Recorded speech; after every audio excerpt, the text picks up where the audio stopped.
ಒಮ್ಮೆ ಧೂಮಪಾನದ ರುಚಿ ಕಂಡವರು ಇದನ್ನು ಬಿಡುವುದು ಕಷ್ಟ.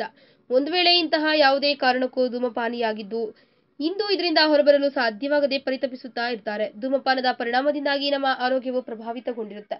ಹಾಗಾಗಿ ನಿಮ್ಮ ದೇಹದಲ್ಲಿ ಈಗಾಗಲೇ ಸಂಗ್ರಹವಾಗಿದ್ದ ನಿಕೋಟಿನ್ ಅಂಶವನ್ನು ನಿವಾರಿಸಲು ಸಮರ್ಥವಾಗಿದ್ದು ನೀವು ಈ ಒಂದು ಧೂಮಪಾನದ ಸಮಸ್ಯೆಯಿಂದ ಹೊರಬರಲು ಹಲವು ಆಹಾರ ಕ್ರಮಗಳನ್ನು ಪಾಲನೆ ಮಾಡಬೇಕು. ಪಾಲಕ್ ಸೊಪ್ಪು. ಈ ಸೊಪ್ಪಿನಲ್ಲಿರುವ ಫೋಲಿಕ್ ಆಮ್ಲ ಮತ್ತು ಇತರ ವಿಟಮಿನ್ಗಳನ್ನು ಶ್ವಾಸಕೋಶದಲ್ಲಿ ಸೇರಿರುವ ಟಾರು ಮತ್ತು ನಿಕೋಟಿನ್ ಅಂಶಗಳನ್ನು ವಿಸರ್ಜಿಸಲು ನೆರವಾಗುತ್ತೆ. ಎರಡನೇದಾಗಿ ಬ್ರೊಕೊಲಿ. ನೋಡಲು ಹಸಿರು ಹೂಕೋಸಿನಂತೆ ಕಾಣುವ ಬ್ರೊಕೊಲಿಯಲ್ಲಿ ಉತ್ತಮ ಪ್ರಮಾಣದ ವಿಟಮಿನ್ ಸಿ ಮತ್ತು ವಿಟಮಿನ್ ಬಿ5 ಇರುವ ಕಾರಣ ಶ್ವಾಸಕೋಶದಲ್ಲಿ ಸಂಗ್ರಹವಾಗಿರುವ ಕಲ್ಮಶಗಳನ್ನು ನಿವಾರಿಸಲು ನೆರವಾಗುತ್ತೆ. ಕಿತ್ತಳೆ ಹಣ್ಣು. ಕಿತ್ತಳೆ ಹಣ್ಣಿನಲ್ಲಿ ಉತ್ತಮ ಪ್ರಮಾಣದ ವಿಟಮಿನ್ ಸಿ ಮತ್ತು ಆಂಟಿ ಆಕ್ಸಿಡೆಂಟ್ಗಳಿವೆ. ಇವು ರಕ್ತ ಮತ್ತು ಶ್ವಾಸಕೋಶಗಳಿಂದ ವಿಷಕಾರಿ ವಸ್ತುಗಳನ್ನು ನಿವಾರಿಸಿ ಹೊರದೂಡಲು ನೆರವಾಗುತ್ತೆ.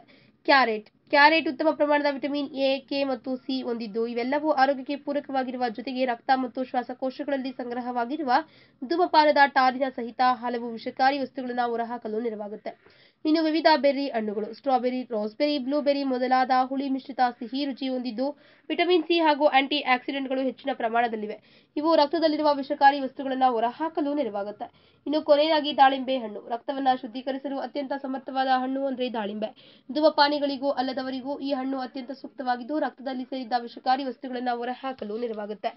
ಈ ವಿಡಿಯೋ ಬಗ್ಗೆ ನಿಮ್ಮ ಅನಿಸಿಕೆ ಹಾಗೂ ಅಭಿಪ್ರಾಯಗಳನ್ನು ನಮ್ಮ ಕಮೆಂಟ್ ಬಾಕ್ಸ್ನಲ್ಲಿ ತಿಳಿಸಿ.